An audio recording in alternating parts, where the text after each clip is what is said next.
कुरान के अनुसार अंतिम जिक्र क्या है? कुरान, कुरान। लेकिन जब वह कहते हैं दिक्कुल्लाहि, अल्लाह की याद, अल्लाह कुरान की आवाज के बारे में बात नहीं कर रहे हैं। अल्लाह कुरान के संदेश के बारे में बात कर रहे हैं जो दिल पर असर डालता है। इसलिए हमारा जुड़ाव, जितना अधिक अंतरंग होगा हमारा जुड़ाव कुरान के साथ, हमारी तिलावत अधिक आत्मिक होती जाएगी। फसाउ इला जिक्रिल्लाह। दरअसल मैंने सलातन का भी उल्लेख किया था। इदा नूदिया लिस्सलाती, तो मुझे इस पर वापस आने दें। मैं आपको पहले सलात के बारे में कुछ दिखाऊंगा। शब्द सलात, जिसे हम प्रार्थना के रूप में अनुवाद करते हैं, वास्तव में एक इस्तिलाह है। इस्तिलाह का अर्थ है आग पर अपने हाथों को गर्म करना, ठीक है? या जैसे एक बार वे क्यों आग से आग लेना, और आप अपनी मशाल से अपनी आग जला सकते हैं। लअल्लकुम तस्तलून, मूसा अलैहिस्सलाम ने इसे तब इस्तेमाल किया जब उनका परिवार मरुस्थल की ठंड में ठिठुर रहा था, और उन्होंने कहा मैं उस आग के पास जाऊंगा और देखूंगा कि क्या मुझे कोई दिशा मिल सकती है, और उम्मीद है कि मैं थोड़ा आग ले सकूं ताकि आप कुछ गर्मी प्राप्त कर सकें। लअल्लकुम तस्तलून, वही शब्द सलात से। यह उन लोगों के लिए भी प्रयोग किया जाता है जिन्हें नरक की आग में फेंका जा रहा है। तस्नियत जहीम, तस्नियत जहीम, ठीक है? गर्मी से नरम कर देती है। स्टिक को गर्म में डालो, ये मुड़ने लगती है। सलाह का विचार, सलाह का आध्यात्मिक अर्थ, उसके अर्थों में से एक यह है कि उसकी तीव्रता आपको विनम्र बनाती है। यह आपको नरम बना देती है, जैसे यह आपके दिल को नरम बना देती है। यह आपके विचारों को नरम बना देती है। यह आपकी भावनाओं को नरम बना देती है, जैसे जो विश्वास करते हैं उनकी त्वचा नरम हो जाती है। ठीक है? तो एक डिटॉक्सिंग हो रही है, और जब आप प्रार्थना में खड़े होते हैं तो आपके भीतर कुछ पिघल रहा है। यह अद्भुत है। फिर हसन हसन जब्बार अपनी शब्दकोश में वह तर्क देते हैं। यह थोड़ा सा तकनीकी है लेकिन वास्तव में शानदार है, इसलिए मैं इसे आपके साथ साझा कर रहा हूं। शब्द सलाह का संबंध है लाम और या, साद, लाम और या, और अरबी में स्वर होते हैं। अलिफ, वाव और या स्वर हैं। तो अगर आप स्वरों को हटा दें तो कौन से व्यंजन बचते हैं? साद और लाम। तो अरबी भाषा विज्ञान में यह सिद्धांत है कि अगर 3 अक्षर हैं और उनमें से एक स्वर है, फिर आप उन 2 व्यंजनों को देखते हैं। इस मामले में साद और लाम, और कोई भी शब्द जो उन 2 अक्षरों को साझा करता है वह उस शब्द से संबंधित होता है। तो आप सामान्य हरफ लेते हैं जो है साद और लाम, और इससे और दूसरा स्वर होगा। अगर आप शुरुआत में वाव लगाते हैं, वसला, जो अरबी में एक और शब्द है जो सलाह के समान है क्योंकि इसमें साद और लाम है। एक के अंत में स्वर होता है, दूसरे में स्वर होता है शुरुआत से। यह बिल्कुल बीजगणित पढ़ने जैसा है। सच में यह बहुत दिलचस्प है। लेकिन वैसे भी तो यह शब्द वसल, जो एक मिसल वावी है, का मतलब जोड़ना होता है, और इसलिए सलाह का मतलब भी जोड़ना होता है। आप जानते हैं जैसे वयक्तऊन मा अमर अल्लाहु बिही अन युस्लवे, उसे काटते हैं जिसे अल्लाह ने जोड़े रखने का हुक्म दिया है। जब हम सलाह के लिए बुलाए जाते हैं तो हम सबसे पहले अल्लाह से जुड़ते हैं, और विस्तार से एक बहुत ही द्वितीयक तरीके से हम वास्तव में एक दूसरे से भी जुड़ते हैं। अल्लाह कहते हैं वातसिबू बिहब्बिल्लाहि जमीअन, सैद्धांतिक रूप से अल्लाह की रस्सी को एक साथ पकड़ो, वला तफर्रकू, और विभाजित ना हो। सबके लिए अल्लाह की रस्सी को एक साथ पकड़ने और विभाजित न होने का भौतिक प्रदर्शन क्या है? शुक्रवार की नमाज, जुम्मे की नमाज, सभी एक साथ होते हैं, वे विभाजित नहीं होते, और वे सभी अल्लाह की रस्सी को पकड़े हुए होते हैं। सही बात है। तो यह कनेक्शन का विचार है। तो मुझे वापस आने दीजिए और इनमें से कुछ अन्य चीजों को देख लूं। तब इदा नुदिया लिस्सलाती आह्वान किया जाता है। लम वास्तव में उद्देश्य के लिए होता है। अंतिम उद्देश्य प्रार्थना ही है। लेकिन हम जानते हैं कि जुम्मुआ केवल एक प्रार्थना नहीं है। ये और क्या है? खुतबा और नमाज। और कौन सी? दिन में 5 नमाजें होती हैं। शुक्रवार को हम कौन सी नमाज नहीं पढ़ते हैं? हम बहुत प्रार्थना नहीं करते, भगवान हमारे लिए हैं। लेकिन शुक्रवार की नमाज क्या है? 2 रकात। हमारे फूफा ने इसे देखा और कहा हम जो जुहर की 4 रकात नहीं पढ़ते, उसका कारण यह है कि उनमें से 2 खुतबे के बराबर हो जाती हैं, और बाकी 2 वो होती हैं जो हम नमाज में पढ़ते हैं। यही कारण है कि खुतबा नमाज का हिस्सा बन जाता है। ठीक है, तो हम वास्तव में खुतबा के साथ दुहर की 2 रकत की भरपाई कर रहे हैं, जिसके कारण आपको शुक्रवार की नमाज के लिए जल्दी आने के लिए हर संभव सावधानी बरतनी चाहिए। आपको हर संभव सावधानी बरतनी चाहिए। यह कोई सामान्य भाषण नहीं है। इस अर्थ में यह नमाज का एक हिस्सा है। इसलिए आपको बात नहीं करनी चाहिए या ध्यान भंग नहीं करना चाहिए। आप यह प्रार्थना में नहीं करेंगे। आप अपनी प्रार्थना के बीच ऐसा नहीं करेंगे। रुको, खैर मुझे जवाब देने दो। रुको। ठीक है, मैं रुको करने जा रहा हूं। मुझे बाद में बात करनी है। अल्लाह अकबर। क्या वो ऐसा करेगा? और तुम्हें भी ऐसा नहीं करना चाहिए। किसमें? खुतबा में। और यहां तक कि कम उम्र से ही हमारे बच्चों को सिखाया जाना चाहिए कि खुतबा कोई और भाषण चल रहा हो, लोग एक दूसरे से बात कर रहे हो, कोई समस्या नहीं, लेकिन ये नासुन नहीं होना चाहिए।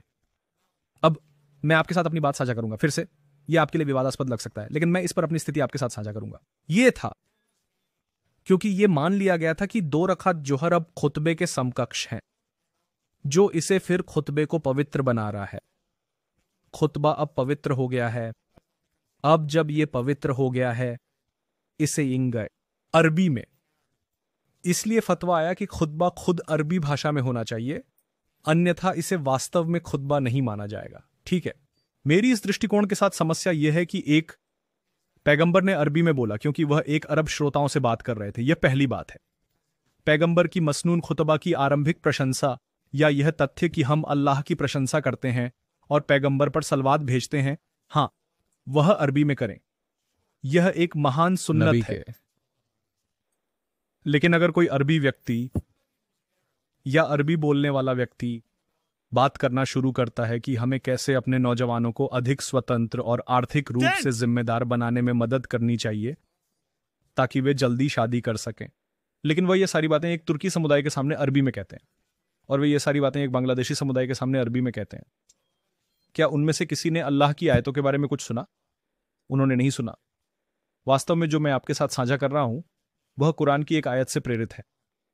कुरान इन मुद्दों के बारे में बात करता है। यह वित्तीय स्वतंत्रता और किस तरह से आपको योग्यता से संबंधित होना चाहिए, इस पर बात करता है। तो यह एक महत्वपूर्ण मुद्दा है जिसे समुदाय को सुनने की जरूरत है, लेकिन अब वे इसे नहीं सुन सकते क्योंकि यह केवल अरबी में कहा जा रहा है। और समस्या यह है कि अल्लाह ने कभी नहीं कहा कि अरबी भाषा पवित्र है। अरबी भाषा में पवित्र शब्द ही पवित्र है। कुरान पवित्र है, अरबी नहीं। जब मैं कहता हूं तो वह अधिक इस्लामी नहीं होता। नहीं, मैंने कहा कैसे हो भाई, यह भी उतना ही बराबर है। जानते हो क्या, एक मजेदार कहानी थी एक ऐसे देश में जहां अरबी नहीं बोलते, लेकिन अरबी को वास्तव में इस्लामिक भाषा माना जाता है। उस मुस्लिम देश में एक समस्या थी जहां लोग, क्योंकि वहां सार्वजनिक बाथरूम नहीं है, तो लोग एक दीवार के पास जाकर बस पेशाब कर देते हैं। यह सिर्फ घृणास्पद है। और उन्होंने बड़े बड़े संकेत लगाए, कृपया यहां पेशाब न करें, कृपया यहां पेशाब न करें आदि, और कोई नहीं सुनता। यह घृणास्पद है ना? तो किसी ने एक अद्भुत विचार निकाला। उन्होंने इसे अरबी सुलेख में लिखा, पेशाब मत करो, समस्या रुक जाती है। लोगों की लाइनों के कारण। ओह मिस सैक्रेड। तो मैं हंसने लगा। हां, तो मेरा मानना है कि खुतबा के मसनून भाग अल्लाह सुब्हानहू व तआला की हम्द और पैगंबर की सलावत को संरक्षित करना चाहिए, लेकिन खुतबा का संदेश वास्तव में लोगों की भाषा में होना चाहिए। इल्ला बिलिसानी कौमिहिम मा असलम बिर रसूल इल्ला बिलिसानी कौमिहिम, और इसी कारण से यह स्वयं प्रार्थना से अलग है। तो यह लोगों के लिए एक संदेश होना चाहिए। खैर, यही है इदा नुदी अलस्सलाति बिल यौमिल जुमा। अब मिन यौम जुमा, यह अगला भाग है, शुक्रवार के दिन का एक हिस्सा। यह वास्तव में महत्वपूर्ण है क्योंकि जो लोग हमारे पहले आए थे वे इजरायली थे जिन्हें तोराह दी गई थी। उन्हें पवित्र दिन का एक भाग नमाज के लिए नहीं कहा गया था, और उनके लिए पवित्र दिन को अस्सब्त कहा जाता था। अस्सब्त सब्बात। और वास्तव में उन्हें पूरा दिन प्रार्थना करने और पूरा दिन सभी व्यापार छोड़ देने के लिए कहा गया था। मैं इसके बारे में बाद में विस्तार से बताऊंगा, लेकिन मैं आपको अभी एक बात बताता हूं, और वह यह है कि अल्लाह ने जो पहले मूसा अलैहिस्सलाम की शरीयत का हिस्सा था उसे लिया है, और उन्होंने इसे कम कर दिया और इसे हल्का कर दिया। अब मूसा अलैहिस्सलाम की शरीयत में और भी चीजें हैं जिन्हें अल्लाह ने हल्का कर बाद दिया। में भी जिन चीजों को उन्होंने जोड़ा, जैसे उदाहरण के लिए मैंने आपको बताया कि उन्होंने ऊंट को अशुद्ध माना, सही। अल्लाह और स्पष्ट करते हैं कि नहीं, ये अशुद्ध नहीं है। आप उसे खा सकते हैं। कुरान का अंत सूरह अल इमरान में एक इंशाअल्लाह है। वे रुकू और सजूद करते थे। लेकिन ऐसा लगता है कि पहले वे सजदा करते थे और फिर रुकू। ठीक है दोस्तों, और हमें वह इशारा मिलता है कि कैसे अल्लाह ने या फरिश्तों ने मरियम सल्लल्लाहु अलैहि वसल्लम से बात की, सजदा करो और रुकू करो। ठीक है, तो वे सजदा करते हैं और वे रुकू करते हैं, लेकिन हम पहले रुकू करते हैं और फिर सजदा करते हैं। तो अल्लाह ने नमाज का तरीका बदल दिया। फिर वे यरूशलेम की ओर नमाज पढ़ते थे। अल्लाह ने इसे किस ओर बदल दिया? काबा, वे महीने के बीच के 3 दिनों में नमाज पढ़ते थे। अल्लाह ने अशुरा के दिन को बदल दिया। अल्लाह ने रोज़े को किस में बदल दिया? रमज़ान। उन्होंने रमज़ान में उपवास अनिवार्य किया। तो अल्लाह क्या कर रहे हैं? उन्होंने राजधानी बदल दी, उन्होंने राष्ट्रीय अवकाश बदल दिया, उन्होंने बलिदान बदल दिया। कुछ चीज़ें वैसी ही रखीं, लेकिन हर चीज़ में बदलाव किया। आप जानते हैं ये क्या है? जब एक राष्ट्र की नई राजधानी होती है, जब एक राष्ट्र का नया संविधान होता है, कुरान, जब एक राष्ट्र का नया होता है तो हमारे पास स्वतंत्रता दिवस नहीं होता, हमारे पास स्वतंत्रता का महीना होता है। और आमतौर पर जब उनके संविधान का अर्थपूर्ण रूप आता है तो एक राष्ट्र का स्वतंत्रता दिवस होता है। कुरान का अर्थपूर्ण रूप आना मतलब ये रमज़ान के महीने में उतरा, इसलिए हमारे पास स्वतंत्रता दिवस नहीं है, हमारे पास स्वतंत्रता का महीना है। और फिर हम उसका अंत ईद के साथ मनाते हैं, सच में। और फिर वो इब्राहिम का दावा करते हैं, अल्लाह ने हमें ईद उल अधा दी, और हम इब्राहिम पर उनसे भी बड़ा दावा करते हैं, क्योंकि अब हर साल लाखों और लाखों लोग हज पर जाते हैं और हमारे पास हर साल इब्राहिम सम्मेलन होता है। ठीक है, ये सचमुच एक इब्राहिम अधिवेशन है। और हम जानवर की कुर्बानी देते हैं, जैसे कि किसने जानवर की कुर्बानी दी थी? इब्राहिम अलैहिस्सलाम। तो हमने इब्राहिम अलैहिस्सलाम को पुनः प्राप्त किया, हमने इब्राहिम की विरासत को पुनः प्राप्त किया, हमने प्रार्थना को पुनः प्राप्त किया, हमने रोजे को पुनः प्राप्त किया, हमने अंतिम रहस्य उद्घाटन को पुनः प्राप्त किया। ये सब कुछ पुनः प्राप्त किया जा रहा है। और जिस तरह उनके पास सब्त का दिन था और अल्लाह ने कहा अब पवित्र दिन जुमुआ होगा, यह भी पुनः प्राप्त किया गया। वापस पाने की प्रक्रिया हो रही है। रुको, शनिवार का क्या? नहीं, यह वास्तव में शुक्रवार है, यह मूल्य है। और यह पूरा शुक्रवार नहीं है, यह केवल शुक्रवार का एक हिस्सा है। अल्लाह ने उनके बारे में कहा वयदाउ अन्हुम इसराहुम वलगलाल लती कानत अलैहिम। वह हमें किताब वालों के बारे में बताते हैं।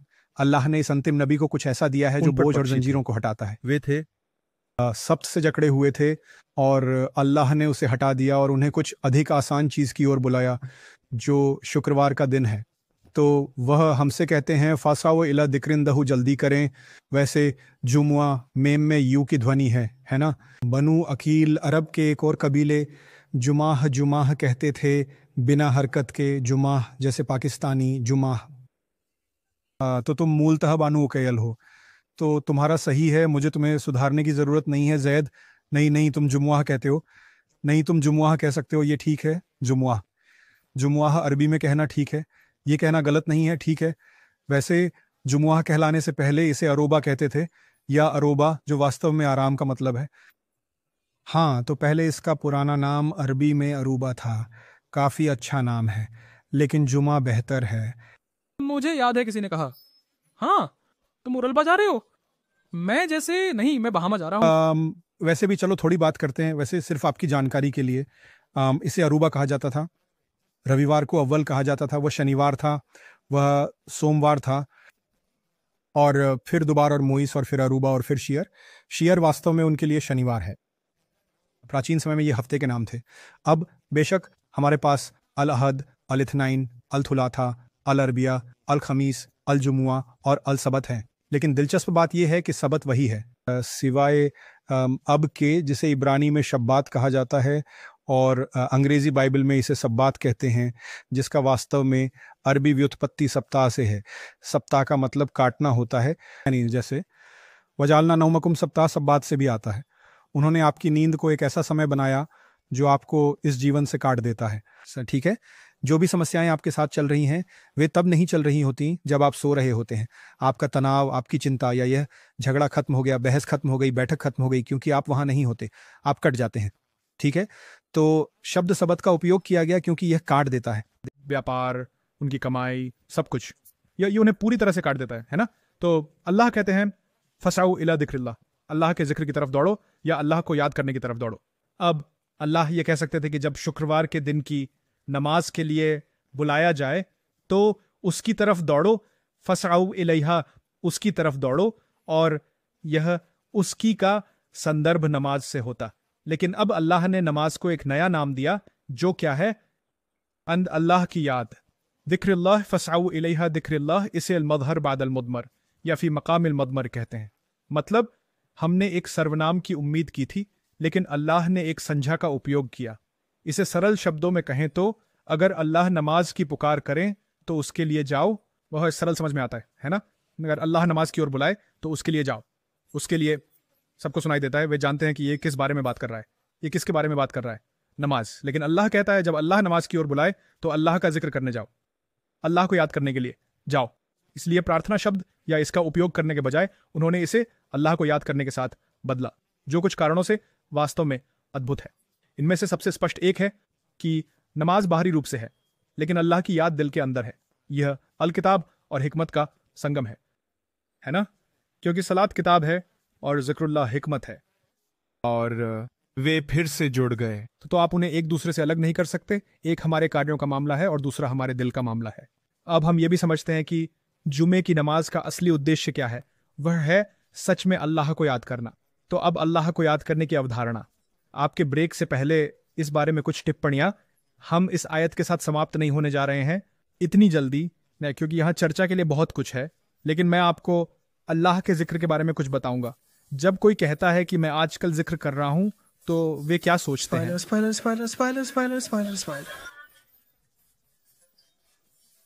अंदाज़ की स्थिति होती है करियर टेस्ट, और जिस तरह से वे ताल को आगे बढ़ाते हैं, मैं प्रभावित हूं। देखने के लिए धन्यवाद। यह मशीन गन जिक्र की तरह है, सही है। और अब आपके पास लोग हैं जिनके पास डिजिटल हैं। बहुत जल्द आप एआई से अपना जिक्र करवा सकते हैं।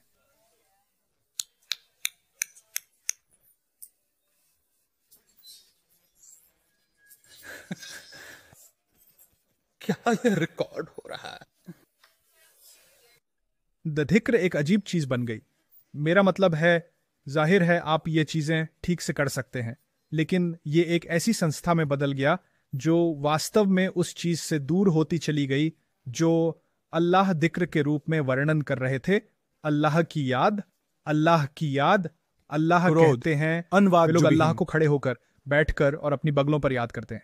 पैगंबर ने हमें सिखाया, जब आप घर में प्रवेश करें तो ये दुआ करें, जब आप बाथरूम में जाएं तो ये दुआ करें, जब आप खाना शुरू करें तो बिस्मिल्लाहिर रहमानिर रहीम कहें, जब आप जागें तो ये दुआ करें, जब आप सोने जाएं तो ये दुआ करें, जब आप अपनी पत्नी के साथ हों तो ये दुआ करें, जब आप कार में बैठें तो ये दुआ करें, जब आप अपने गंतव्य पर पहुंचे तो ये दुआ करें, जब आप कोई अच्छी खबर सुने तो ये दुआ करें, जब बारिश हो तो ये दुआ करें, जब बाहर गर्मी हो तो ये दुआ करें।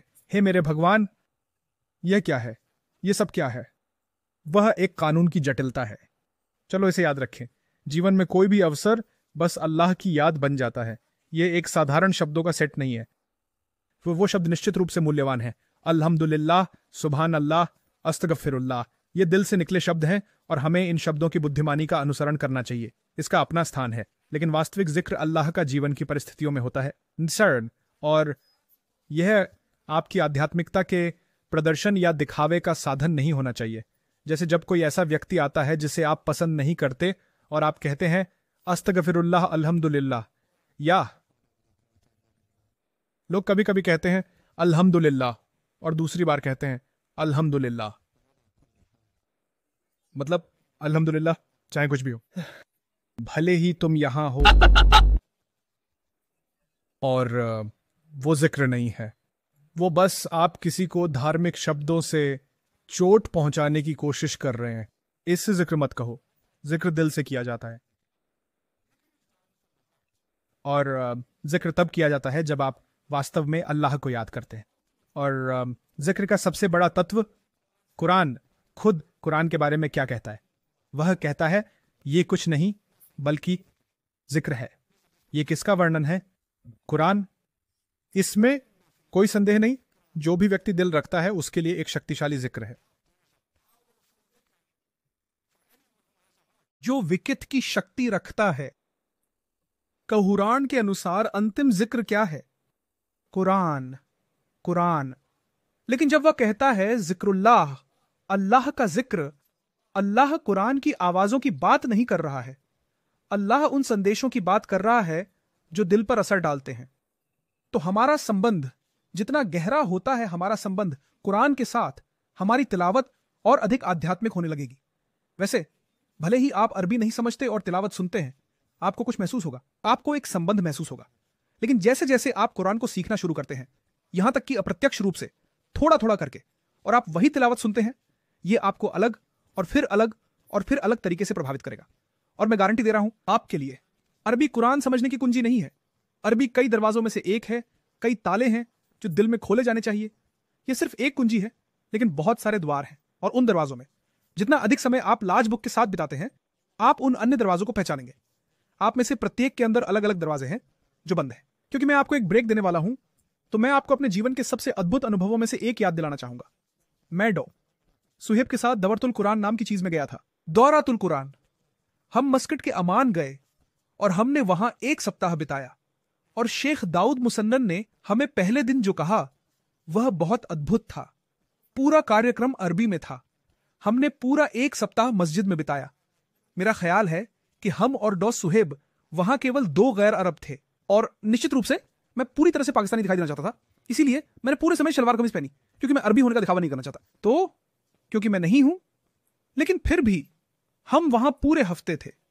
और फिर पहले, और उन्होंने कहा, आप में से कुछ व्यापारी हैं, आप में से कुछ विद्वान हैं, आप में से कुछ फुकहा हैं, आप में से कुछ इस्लामी अदालत के न्यायाधीश हैं, आप में से कुछ हदीस के विद्वान हैं, सब कुछ। उसने कहा, तुम में से कुछ टैक्सी ड्राइवर हैं। मैं सोच रहा था, ठीक है, हम अब ठीक हैं। लेकिन कोई नहीं जानता कि कौन कौन है। कोई नहीं वह जानता। कहते हैं, और वह कहते हैं, हम अरबी समझते हैं। जब कुरान हम पर पढ़ा जाता है तो हम उसे समझते हैं।